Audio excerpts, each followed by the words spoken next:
Estudando o Livro dos Médiuns, um estudo sequencial da obra O Livro dos Médiuns de Allan Kardec. Essa é a nossa forma de transmitir esperança, conhecimento e alegria.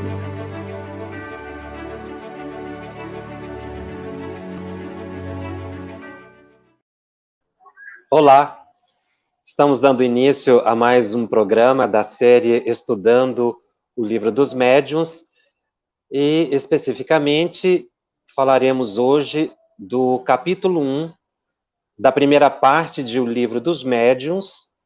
Há espíritos é o tema de hoje. A segunda parte, a conclusão do programa passado, quando nós tecemos as considerações gerais, segundo Allan Kardec, sobre a questão da existência, da sobrevivência dos espíritos e da possibilidade da sua comunicação. Esse estudo, para o médium, é fundamental. Nós precisamos entender a sobrevivência do espírito, que os espíritos não detêm todo o saber, que esse saber é relativo ao seu grau de conhecimento, e que eles nada mais são do que as almas dos homens que viveram na Terra, ou seja, os espíritos somos nós, depois de desencarnados. Como o médium vai lidar diuturnamente com os espíritos, e ele lida continuamente com os espíritos, nós precisamos entender bem a natureza dos espíritos e o modo de relacionamento com eles. É o que Allan Kardec mostra nesse capítulo, quando faz a indagação a espíritos, ele tem todo um arrazoado para provar a existência, a sobrevivência, a comunicabilidade. Já que, em relação especificamente à sobrevivência do espírito, todas as doutrinas espiritualistas têm essa concepção. O que diverge do espiritismo é exatamente a possibilidade da comunicação direta com as almas daqueles que já viveram na Terra. Porque muitas doutrinas espiritualistas também concebem a comunicabilidade com os espíritos, mas não são bem homens, muitas vezes são deuses, ou divindades, ou então entidades que estão fora dessa realidade puramente humana. Allan Kardec, no capítulo estudado, ele usa uma expressão que é muito importante nós entendermos a colocação quando ele diz manifestações espíritas, para se referir à manifestação dos espíritos. Ou seja, quando ele diz manifestações espíritas, ele está querendo dizer as manifestações mediúnicas estudadas pelo espiritismo, porque todas as manifestações são mediúnicas. Nós não poderíamos dizer que há uma manifestação espírita, mas manifestações mediúnicas segundo o entendimento da doutrina espírita, uma vez que as manifestações mediúnicas sempre existiram e continuarão existindo. Só que muitos espíritos se manifestam através de médiuns, e médiuns interpretam essas manifestações ou permitem essas manifestações segundo o seu entendimento ou a doutrina que ele professa, não necessariamente segundo os ditames do espiritismo. Então, Kardec, para fazer uma diferenciação entre manifestações mediúnicas em geral e as manifestações mediúnicas segundo a orientação espírita, ele usa muito no Livro dos Médiuns, sobretudo no início, manifestações espíritas, mas nós devemos entender como manifestações mediúnicas segundo a orientação espírita. E para entendermos essa questão da possibilidade da manifestação dos espíritos no plano material, nós temos que entender que nós também, podemos dizer assim, nos manifestamos no mundo espiritual.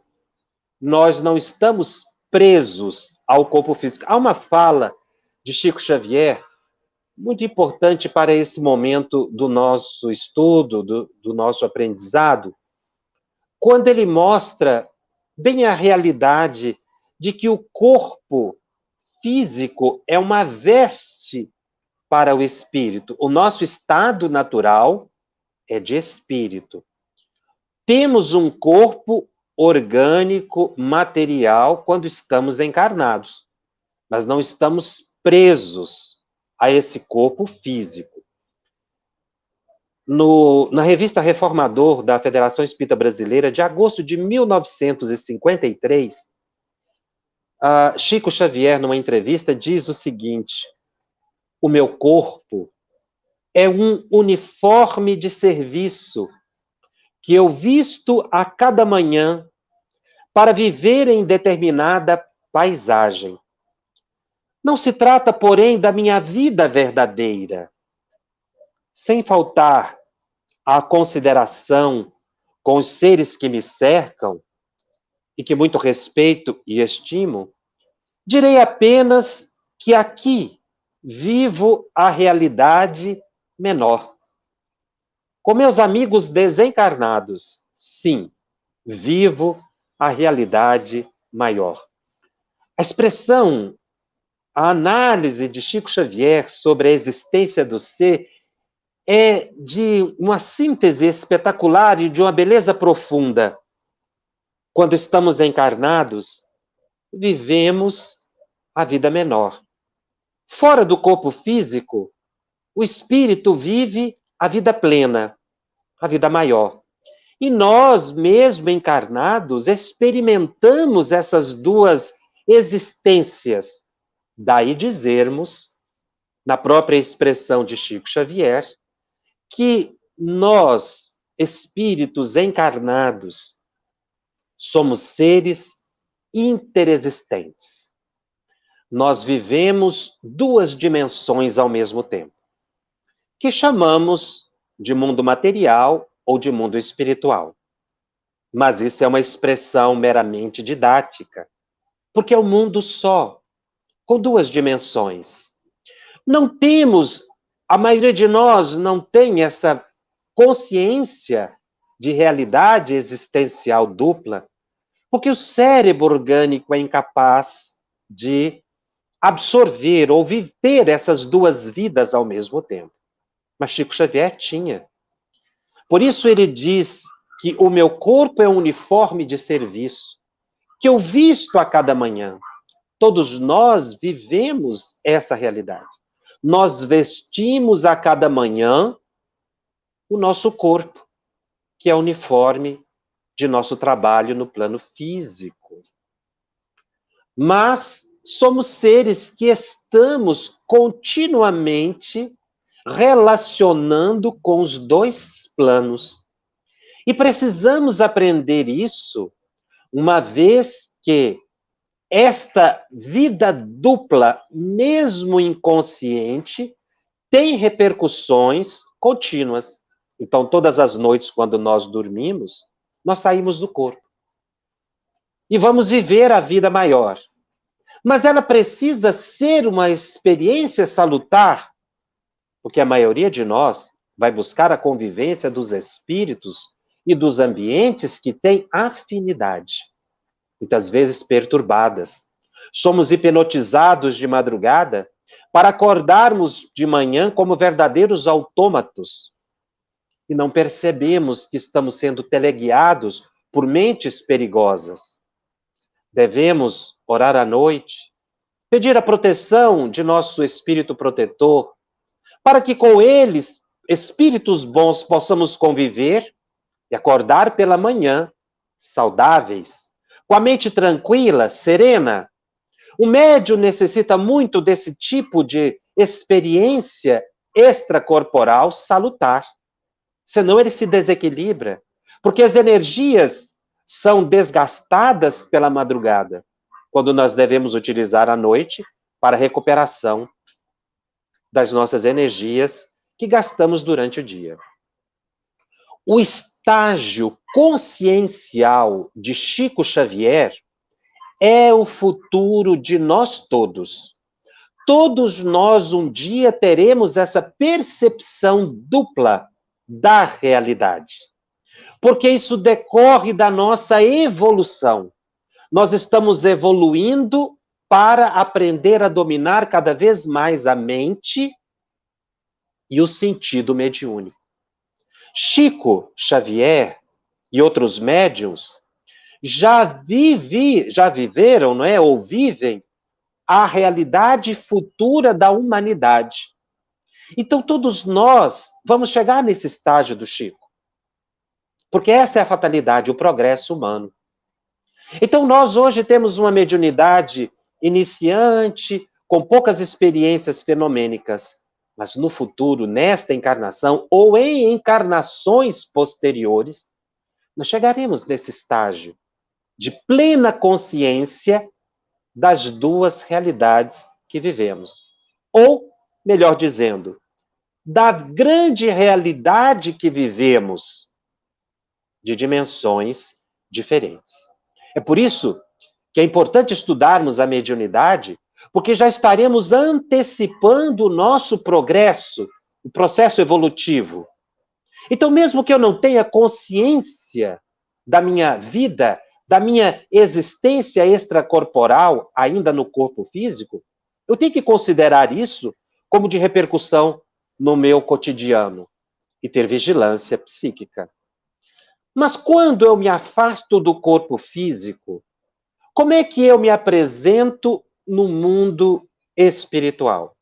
É aí que Allan Kardec vai mostrar que os espíritos, em sua essência, são como que chamas, luzes, focos de inteligência. E que revestindo esse foco de inteligência, que em essência é luminosa, existe um corpo que envolve o espírito, que ele chamou de entorno do espírito ou perispírito. É um corpo fluídico. Quando nós estamos encarnados, então nós temos dois corpos. Nós temos o corpo físico e temos o corpo espiritual, que é o perispírito. Nós precisamos entender perispírito para entender fenômeno mediúnico. Porque o fenômeno mediúnico se dá através do perispírito. O perispírito, segundo Allan Kardec, no capítulo 14 do livro A Gênese, quando ele fala da formação e propriedades do perispírito, ele diz que o perispírito, o corpo fluídico dos espíritos, é um dos produtos mais importantes do fluido cósmico. O que é esse fluido cósmico? Os espíritos revelaram a Allan Kardec que existem dois elementos gerais: o espírito e a matéria. O espírito é o foco de inteligência. Quando encarnados, damos o nome de alma. Quando saímos do corpo, pela desencarnação, somos espírito. Mas é o foco de inteligência. O outro elemento geral da natureza é a matéria. Então, os dois grandes elementos criados por Deus são o espírito e a matéria.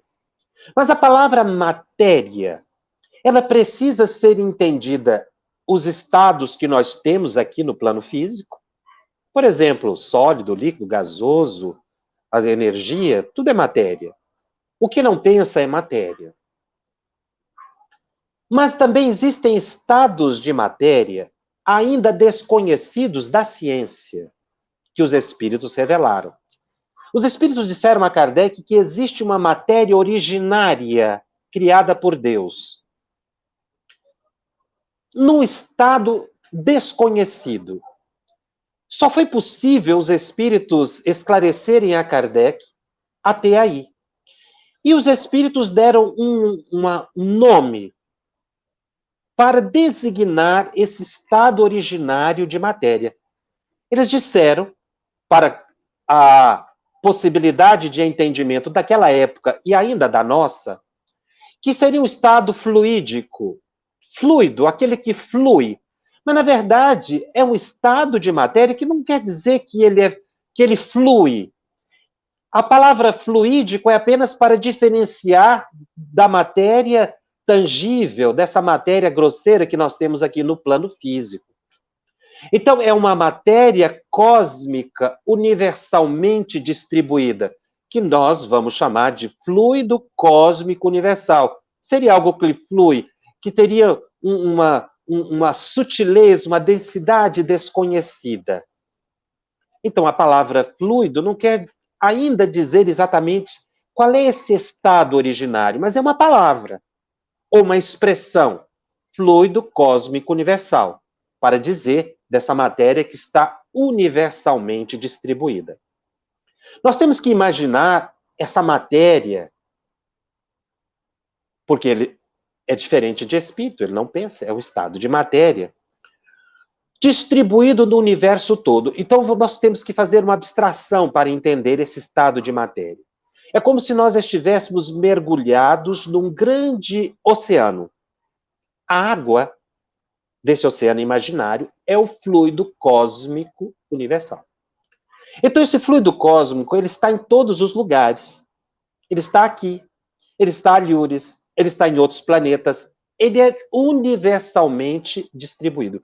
Então, todos nós estamos mergulhados no fluido cósmico. O fluido cósmico modifica-se e dá origem a todos os estados de matéria que nós conhecemos no plano físico, na dimensão física e na dimensão espiritual. Então, o espírito tem um corpo, perispírito. De que é formado o perispírito? É uma parte do fluido cósmico universal. Ah, mas quando eu vejo o espírito, ele está vestido com uma roupa. Essa roupa, ela é feita pelo fluido cósmico universal. Todas as construções do mundo espiritual têm origem no fluido cósmico universal, são modificações. Aqui no plano físico, na minha casa, no centro espírita, no meu trabalho, cada um tem uma atmosfera fluídica, porque a água está, não é? Ou o fluido está disseminado em todo o universo. Esse fluido da minha casa, do meu trabalho, do centro espírita, da rua, eles têm uma densidade própria, segundo o pensamento das pessoas que ocupam aquele lugar. Então, se são pessoas boas, se pensam bem, a densidade desse fluido cósmico, desse fluido ambiente, será mais leve. Se é um ambiente de violência, de criminalidade, em que as pessoas são distraídas da espiritualidade, dos valores morais, esse fluido, ele fica denso. Kardec verificou que o fluido cósmico universal, ele varia de planeta para planeta, segundo o seu grau de elevação. Então, o fluido cósmico que existe na Terra é diferente de planetas superiores. Ele é mais denso. Mas também ele é mais leve do que de planetas primitivos, que seria ainda mais denso ainda. Estamos fazendo por comparação. Então, o perispírito nosso, ele terá uma densidade mais sutil ou mais pesada, conforme dois fatores. Primeiro, o planeta em que eu estiver habitando. E segundo, a minha elevação espiritual. Então, um espírito elevado poderá estar num planeta primitivo. Ele vai tirar o seu corpo fluídico dos fluidos desse planeta. Mas vai ser mais leve do que os nativos desse planeta. Então, um espírito superior poderá encarnar no nosso planeta. Ou fazer a sua evolução aqui no planeta. Enfim, como nós temos notícia no livro A Caminho da Luz, que vieram para cá, para a Terra, para ajudar a evolução do planeta, espíritos de capela, não é? Como diz Emmanuel, esses espíritos são mais elevados do que os nativos do próprio planeta Terra. Então, eles vão retirar aqui, quando reencarnaram aqui na Terra, eles retiraram para a formação do seu perispírito espontaneamente, como que magneticamente atraídos, não foi porque quiseram, né, ou até poderiam, porque teriam evolução para isso. Tiraram aqui da atmosfera fluídica da Terra uma parte mais sutil, desse fluido cósmico, enquanto que os nativos do planeta Terra, que fizeram a sua evolução, teriam um perispírito mais denso. Então, espíritos mais elevados terão perispíritos mais sutis, luminosos. Espíritos mais embrutecidos terão perispíritos mais densos, menos luminosos ou até mesmo opacos. Existem espíritos tão inferiores que convivem conosco, que têm um corpo espiritual tão denso como esse que nós temos quando encarnados. A compreensão do perispírito é importante exatamente porque é através do contato de perispírito com perispírito que nós vamos identificando a categoria dos espíritos.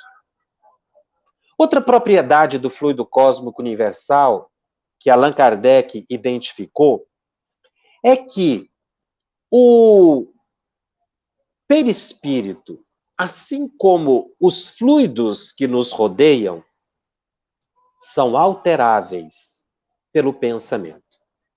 O nosso pensamento caminha pelo fluido cósmico, assim como o som se desloca pelo ar. Uma prece. Quando eu faço uma prece, como é que essa prece vai atingir os planos superiores elevados? A nossa prece vai ser impulsionada pela nossa vontade, mas vai seguir, o nosso pensamento vai caminhar, digamos assim, vai se deslocar pelo fluido cósmico universal. Essa água, não é? É como se o nosso pensamento fosse caminhando pela água, pelo fluido cósmico, por comparação que nós estamos fazendo. O fluido cósmico universal está em todos os lugares. E dá origem, portanto, como dissemos, ao nosso perispírito, como a todas as almas têm perispírito, né? Todos os espíritos têm perispírito, formados pelo fluido cósmico do planeta. E ele tem propriedades muito importantes. O perispírito é o modelador biológico do nosso corpo físico. Então, quando nós vamos encarnar, o nosso perispírito é que vai determinar o tipo de corpo que nós teremos. Então, o nosso corpo físico é uma réplica do nosso perispírito. No perispírito existem todos os órgãos e células e organelas celulares que existem no corpo físico. Ah, então tem sangue no perispírito? Tem. Porque o nosso corpo físico é uma duplicata do perispírito. Por isso é que na reunião mediúnica, quando o espírito fala que ele está com dor e ele está vendo uma ferida no corpo, ele está vendo a ferida no corpo perispiritual, que é tão realidade para ele como é uma ferida nesse corpo. Por isso é que eu não posso desconsiderar essas falas dos espíritos em reunião mediúnica e achar que isso é apenas imaginação. Isso é uma construção psíquica real para o espírito. Então ele sente dor, ele sente emoção, ele sente angústia, ele vê a ferida. Porque ele está fixado psiquicamente naquilo e a gente não se liberta com facilidade dessas dores, de deformidades, tão rápido assim depois que desencarnamos. Porque nem todo espírito tem condições de controlar as manifestações da sua mente no próprio perispírito. Só espíritos superiores é que conseguem moldar, mudar, controlar o seu perispírito pelo pensamento. A maioria dos espíritos desencarnados apenas causa um reflexo do pensamento no perispírito. É por isso que espíritos inferiores não vão a colônias espirituais superiores, nem a planetas superiores. Porque eles não conseguem tornar o seu perispírito, que é tão denso, pesado, para eles tão orgânico como o nosso corpo físico. Eles não conseguem mudar. Então eles não têm essa facilidade de deslocamento, como é para os espíritos superiores. Os espíritos superiores conseguem moldar o perispírito, eles conseguem descer em regiões inferiores e ir a esferas superiores. Então, o nosso perispírito, ele é continuamente alterável pelos nossos pensamentos. Sejamos nós encarnados ou desencarnados. E há uma outra consequência muito importante que Kardec identificou, e ele estuda isso no livro A Gênese, sobre o perispírito. Ele usa uma expressão muito curiosa. Ele diz que todos os nossos pensamentos se fotografam no perispírito. Ele usa a palavra fotografia. Na revista Espírita, ele vai explicar melhor. Ele diz que em torno de nós, o nosso perispírito também não fica preso dentro do corpo físico. Ele se expande. Então, em torno de nós todos, existe uma atmosfera fluídica, que é uma expansão ou uma projeção exterior do nosso perispírito sobre o nosso corpo, uma camada fluídica, que André Luiz chamou de aura. A aura é uma projeção, é uma expansão do perispírito. Tudo que a gente pensa surge primeiro no perispírito para depois se manifestar no corpo físico. Então veja bem, eu estou falando, eu estou movimentando mãos, braços, pernas, mas na verdade o corpo está sendo comandado pelo espírito, que através do pensamento atua no perispírito. O perispírito é o elemento de ligação do espírito com o corpo físico. Então, quem pensa é a alma. Quem determina o funcionamento, o batimento do meu coração, que é espontâneo, é a minha alma. Todo o movimento do meu corpo físico é determinado pela minha alma. E isso é feito pelo perispírito. Veja, perispírito é matéria. Mas é uma matéria mais sutil do que o corpo físico. Kardec usava a expressão quintessenciada, de uma essência mais delicada do que o corpo físico, porque falta palavra para explicar esse estado de matéria intermediário. Mas esse perispírito ele também não é uma camadinha muito fininha, não. Nós podemos dizer que o perispírito mais próximo do espírito, a face do perispírito mais próxima do espírito é mais sutil, mais leve. A face ou a contraface do perispírito mais próxima do corpo físico é mais grosseira, é mais densa. Mas o pensamento caminha por esse perispírito e vai determinar o impulso dos nervos através de comandos mentais conscientes ou inconscientes e vai fazer o corpo físico funcionar, digamos assim, né? Então, eu quero movimentar a mão, a minha mente dá um comando que passa pelo perispírito e chega no corpo físico, os nervos reagem e eu movimento a mão. Mas existem movimentos involuntários, como o batimento cardíaco, respiração, o metabolismo celular, que também são mantidos pela mente. E aí, inconscientemente, o espírito, a alma, determina o funcionamento do corpo. E nós estamos ligados a esse corpo, portanto, pelo perispírito.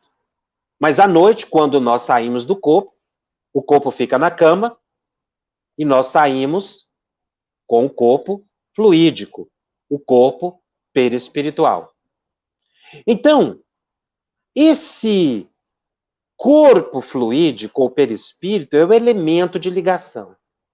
Ora, todo comando que eu dou no corpo é através do perispírito e feito pela mente. Então, tudo que eu penso, primeiro se projeta no corpo perispiritual, para depois seguir para o corpo físico. Um dos elementos evidentes é a ação de andar, de respirar, como eu falei. Mas existem outras repercussões no perispírito que não são muito visíveis, ou diretamente visíveis, pelo menos por nós encarnados, que é a imaginação. Tudo que eu penso se projeta no perispírito e se expande através de nós e se projeta na aura. Então, a nossa aura ela é continuamente maleável, mutável, e vai demonstrando tudo que eu penso, tudo que eu sinto. Se eu penso bem, eu vou criar em torno de mim uma atmosfera fluídica agradável, simpática aos bons espíritos, mas desagradável aos espíritos inferiores. Se eu penso mal, se eu desejo o ódio, a vingança, isso também vai se projetar no meu perispírito. Vai ser antipático aos espíritos superiores e simpático aos espíritos inferiores. Se eu arquiteto um crime e eu faço o planejamento do crime, matar uma pessoa, trair alguém, enganar uma pessoa, os atos, a sucessão dos eventos, eu vou pegar a arma, eu vou ficar escondido, eu vou dar um tiro numa pessoa. A sequência dos atos que eu imaginei são projetados no perispírito e são vistos pelos espíritos superiores e inferiores que estejam interessados nesse tipo de situação.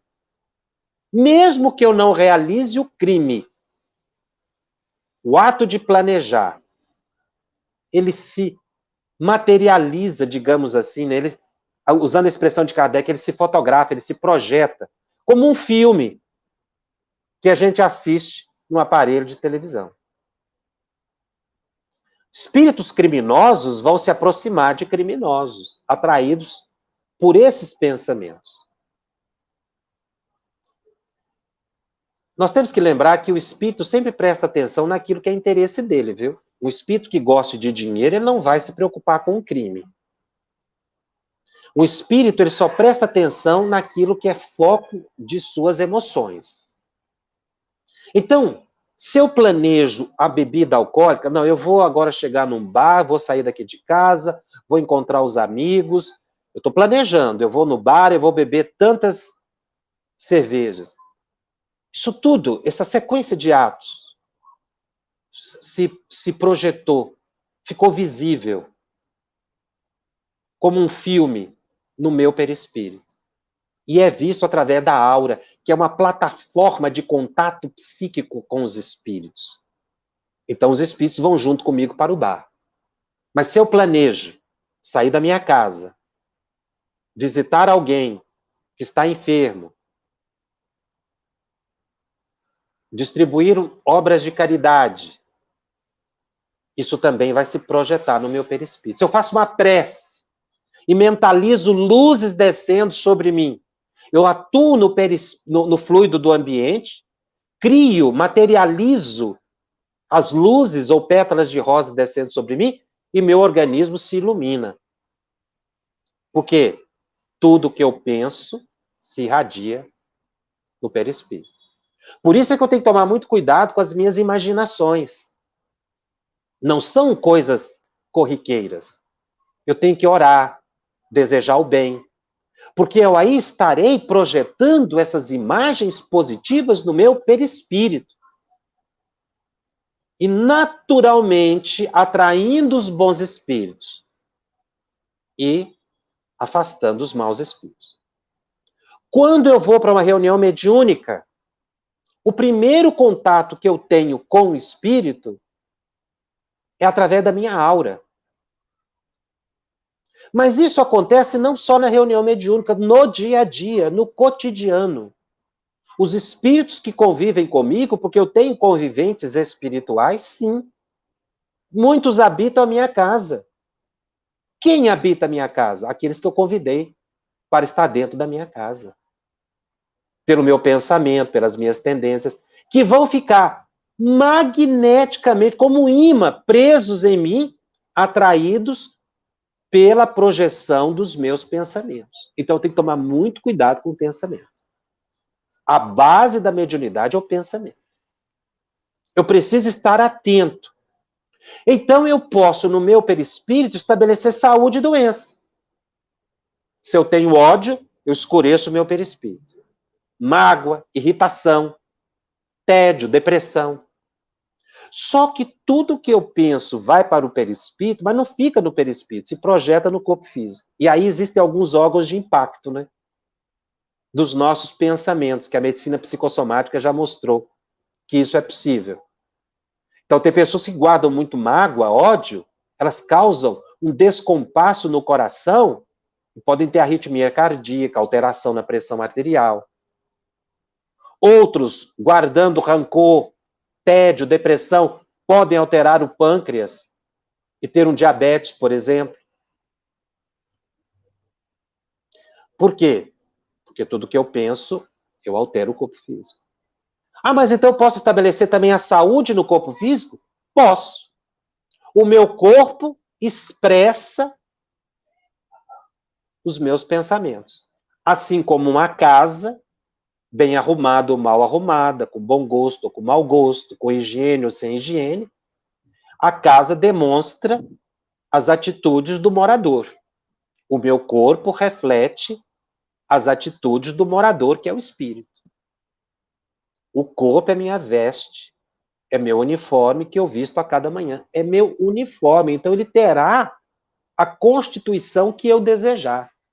Eu preciso sair dessa faixa de depressão, de tristeza, de ansiedade, porque eu sou um espírito que estou num corpo físico e que eu determino as minhas condições de saúde ou de enfermidade. O médium precisa aprender a controlar pensamentos. Aprendeu a controlar pensamento, ele está controlando a mediunidade. Mediunidade é reflexo do pensamento. Então, o estudo da aura é muito importante. Agora, ela é mutável. A minha aura pode estar escurecida num momento em que eu estou triste, deprimido, mas ela pode se iluminar no minuto seguinte. Se eu fizer uma prece, uma meditação, me asserenar. Se eu começar a mentalizar saúde para o corpo, eu estarei dando um comando às minhas células, porque elas obedecem à minha mente. Elas são unidades que também têm um comportamento segundo o comando psíquico. Eu determino o funcionamento das minhas células. Eu posso criar um tumor, mas eu posso desfazer esse tumor de acordo com os meus pensamentos. E se o tumor não desaparecer, é porque esse tumor é o remédio que eu preciso para curar minha alma. Mesmo assim, eu tenho que mentalizar a gratidão a Deus, a compreensão com as lutas que eu passo, com o corpo que eu tenho. Nós não podemos reclamar do nosso corpo, porque o corpo que eu tenho foi o corpo que eu planejei e aceitei ter antes de reencarnar. Então, mediunidade passa também pelo controle da aura. Por isso é que se diz, nós somos médios 24 horas por dia, a semana inteira. Mas tem médios que ainda acham que são médios apenas na sessão mediúnica 2 horas na semana. A sessão mediúnica é a menor expressão que se tem da mediunidade. Não estamos aqui desmerecendo, porque ali estamos para auxiliar na atividade curativa dos espíritos sofredores. É o meu local de prestar caridade. Mas eu trabalho mediunicamente todos os dias. Porque todos os dias eu estou lidando com o pensamento, eu não paro de pensar em nenhum momento. Eu me alimento de pensamentos. Então eu reflito esses pensamentos nos espíritos. E os espíritos refletem esses pensamentos em mim. É contato mental. Os espíritos, segundo Allan Kardec, manipulam os fluidos não com as mãos, pelo pensamento, está lá na Gênese. Então, essa aura é a nossa plataforma de contato, de comunicação. Como André Luiz diz no livro Evolução em Dois Mundos, é uma antecâmara. É uma antecâmara do espírito. Essa expressão é interessante usada por André Luiz. Antecâmara do espírito. Ou seja, quando um espírito se aproxima de mim, o primeiro contato que ele tem é com a minha aura, que será simpático ou não a ele. E ele vai ficar do meu lado ou não, conforme a minha aura. Então, é através da aura que nós temos atividades de intercâmbio. Por isso é que falamos que todas as pessoas são médiuns, né? Porque todas as pessoas têm essa plataforma de contato com os espíritos. Sejam, nós somos vistos e examinados pelas inteligências superiores, diz ainda André Luiz, no livro Evolução em Dois Mundos, capítulo 17.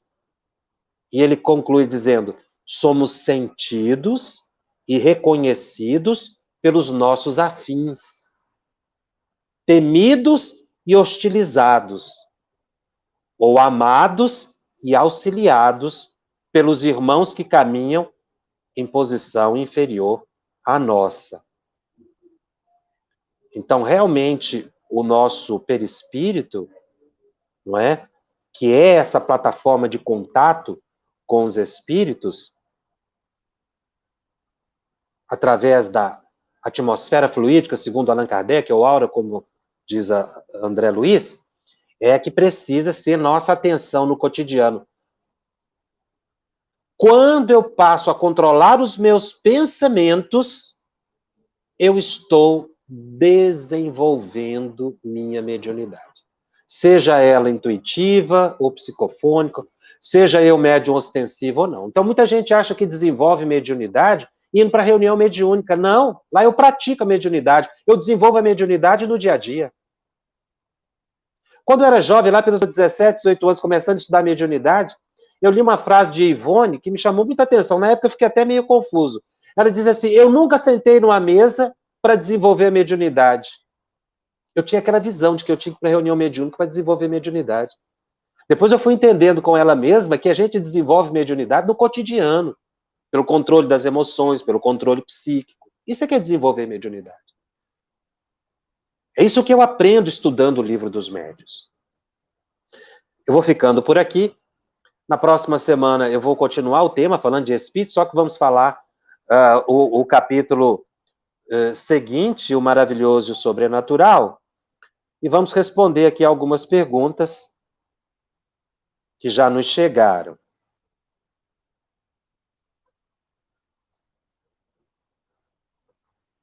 Se nós não respondemos todas as perguntas, semana que vem o assunto vai continuar, porque esse é um edifício, né, que nós estamos construindo aqui. Falamos um pouquinho hoje, analisando, e vamos devagar, e assim a gente vai entendendo a questão da mediunidade.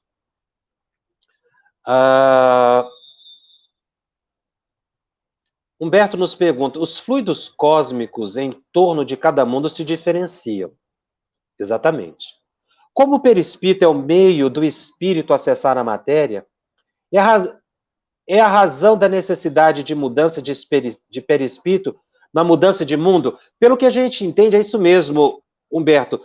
Se eu evoluir e eu for para um planeta superior e ali habitar, espontaneamente eu vou formar um corpo perispiritual compatível com aquele ambiente. Mas os espíritos dizem o seguinte, o perispírito, para os espíritos superiores, ele é moldável, viu? Então ele pode mudar a forma. Uma pessoa, por exemplo, que desencarna como criança, é um espírito superior. Ele não vai ficar como criança no mundo espiritual, por quê? Porque o nosso estado natural é de adulto, ele vai crescer rapidamente, porque ele controla o perispírito. Mas se for um espírito inferior, que não sabe dominar o perispírito, ele vai continuar como criança e vai reencarnar como criança. Nossa, Nancilene pergunta, nossa psicosfera é formada pelos nossos pensamentos. Perfeitamente. De acordo com a qualidade dos pensamentos, essa psicosfera pode ser leve ou pesada. Foi exatamente o que nós quisemos dizer. O Guilherme Vilela completa. O perispírito é absorvido de forma modificada e apropriada a cada dimensão ou planeta. Perfeito, o pessoal está aí colaborando na interpretação do pensamento, é isso mesmo. Se uma pessoa sofre uma amputação de um membro ao desencarnar, o seu perispírito se recupera ou continua amputado? Essa é uma pergunta muito interessante. Depende da condição do espírito. Se eu for um espírito inferior, que não sei controlar o meu perispírito, eu vou chegar do outro lado amputado. Eu vou chegar lá com a ferida, com o tumor, porque eu vou estar psiquicamente condicionado a isso.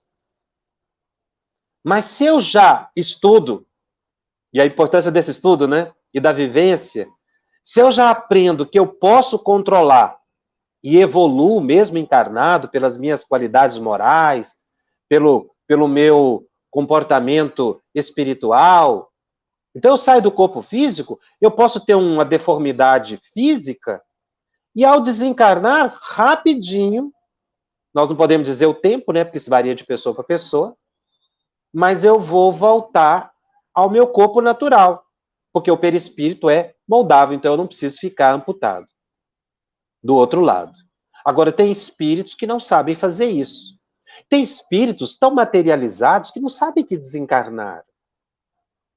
A Ivone Pereira conta um caso tão interessante, ela disse que certa vez estava na rua, começou a chover. E ela se escondeu, se abrigou debaixo dessas marquises de prédio, né? Quando ela olhou do lado, estava cheio de espírito do lado dela, escondendo a chuva. Nem estavam na rua, espíritos da rua, que nem sabiam que tinham desencarnado. Então eles vão continuar com as feridas, com as deformidades, com as amputações. Mas eu preciso aprender que esse controle depende do meu amadurecimento espiritual. Eu posso controlar, desde que eu vá aprendendo ainda no corpo físico a controlar os meus pensamentos, para não ter essa surpresa desencarnatória. A Lúcia nos pergunta, a aura é a expansão do perispírito, o duplo etérico, onde se encaixa nesse contexto? O duplo etérico é ainda uma manifestação do próprio fluido cósmico universal, seria ainda uma outra variação do próprio, ou um estado perispiritual em que nós temos. Nós saímos do corpo físico, quando à noite, quando dormimos, com o nosso duplo, que é o corpo perispiritual, que é a réplica do corpo físico. Mas esse duplo terá uma aura. A aura ou a expansão do perispírito é diferente do duplo. Então, o duplo etérico tem também essa aura. Não se confunde duplo etérico com aura. Tá? O duplo é exatamente o corpo com que nós nos afastamos dele, do corpo físico à noite, por exemplo, ou no desdobramento, uma reunião mediúnica e coisas assim. No caso de espíritos, a Graça nos pergunta, Graça Muniz, no caso de espíritos que se apresentam como animais, eles modelam seu perispírito para se apresentarem na forma animalesca ou sofrem alteração por outras mentes? Exatamente isso, Graça. As formas animalescas são deformidades do perispírito, mas aí já é uma outra variação do perispírito. O nosso perispírito é moldável pelo meu pensamento. Tá. Só que, se eu for hipnotizado por outras mentes, a minha mente poderá deformar o meu perispírito. Qual é a base da licantropia, ou zoantropia, essa deformidade na forma de animal? A culpa. Eu cometi um crime. Eu tenho culpa. Um espírito maldoso que domine a técnica da hipnose vai fazer com que um indivíduo que tenha culpa entre num estado tão grave de culpa que ele deforma o perispírito. Mas veja bem, não é o hipnotizador que deformou o perispírito e transformou o perispírito em forma animal. Ele hipnotizou a mente do espírito culpado. E o próprio espírito culpado deformou o seu perispírito. Então, é a mente que é manipulada pelo hipnotizador, pelo perseguidor espiritual. E a mente do indivíduo hipnotizada, deturpada, não é, prejudicada, alterou o próprio corpo. É o que acontece, inclusive, nas sessões de passe, em que um espírito superior atua na mente do paciente, a mente modifica, se ilumina e transforma o corpo e se cura. Então, é a mente do indivíduo que causa deformidade. Não é o obsessor que causa deformidade. O obsessor atua na mente pela hipnose. E a mente sofre, então, um domínio psíquico e fica em estado deformado. É outra mente. Então, não é a mente que alterou o perispírito do obsessor. A mente atuou na mente do desencarnado culpado. E essa mente perturbada alterou o perispírito. O perispírito vai desaparecer um dia? Pergunta Claudeci Guilherme.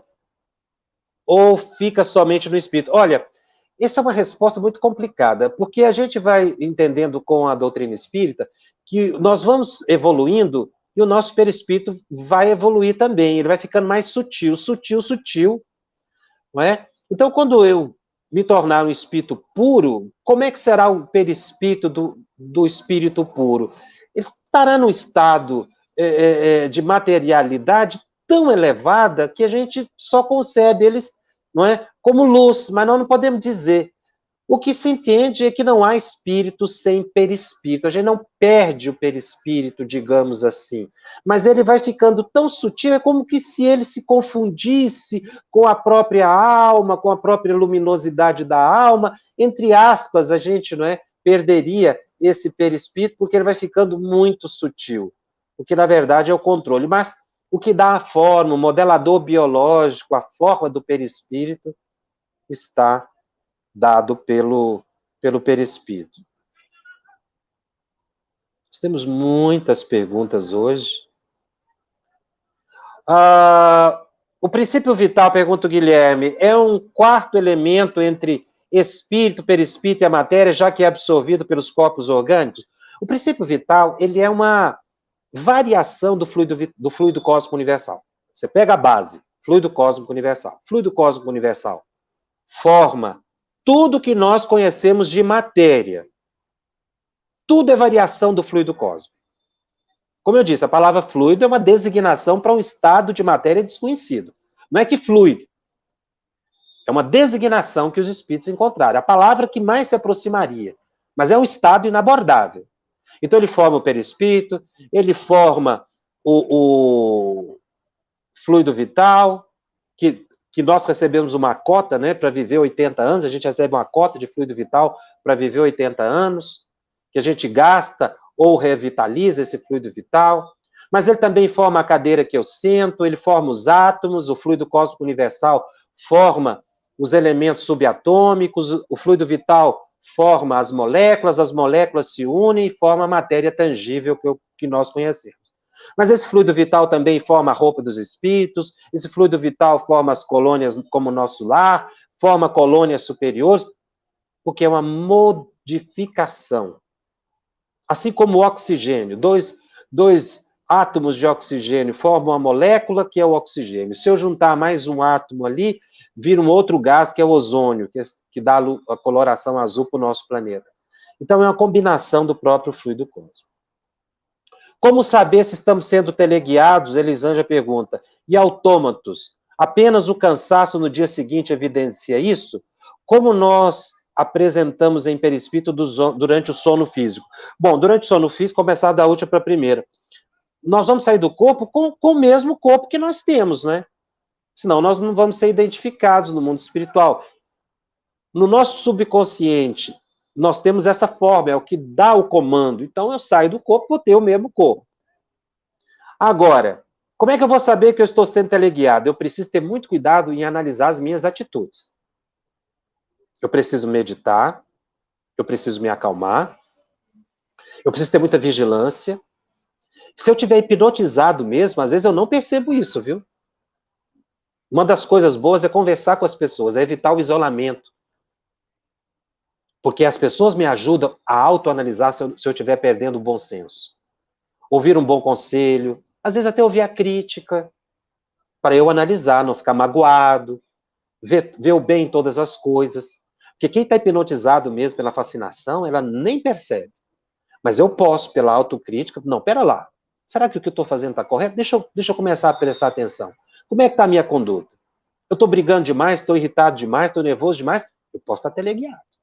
Então, eu só vou descobrir se eu estou nesse processo através da autocrítica, da vigilância.